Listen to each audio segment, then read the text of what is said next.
Naturally চুলকে smooth, straight ও shining করার জন্য ঘরে বসে চুলে স্পা করে নিতে পারেন। এটি খুব সহজেই ঘরে থাকা 2-3টে জিনিস দিয়ে রেডি করতে পারবেন। এটি ব্যবহারের ফলে চুল হবে স্ট্রেট, ড্যামেজ হেয়ারকে স্মুথ ও শাইনিং করবে। আমি তো এটাই ব্যবহার করি সপ্তাহে, যার ফলে আমার পার্লারে গিয়ে চুলে কোনো রকমের ট্রিটমেন্ট নিতে হয় না। এটি একটাবার ব্যবহার করে দেখতে পারেন, এটার রেজাল্ট খুবই ভালো আসে। কিভাবে তৈরি করছি দেখতে থাকো। তো গ্যাসে একটা পাত্র বসিয়ে তার মধ্যে 2 গ্লাস জল দেব। 2 থেকে 3 গ্লাস দিলেই হবে। আমি আমার হেয়ার অনুযায়ী 2 গ্লাস নিলাম। এবার এর মধ্যে দেব ফ্ল্যাক্সিস 3 থেকে 4 চামচ। এটা দেওয়ার 2-3 মিনিট পরে দেব রাইস পাউডার। এটা আমার বাড়িতে বানানো, তোমরা বাজারে কেনা রাইস পাউডার ইউজ করতে পারো। 2 থেকে 3 চামচ দেব।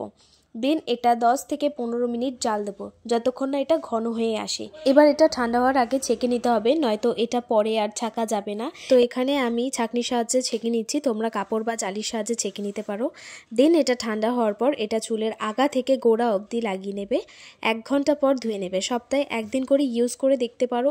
প্রথম 2-3 দিনের মধ্যেই এর খুব ভালো রেজাল্ট তোমরা দেখতে পাবে।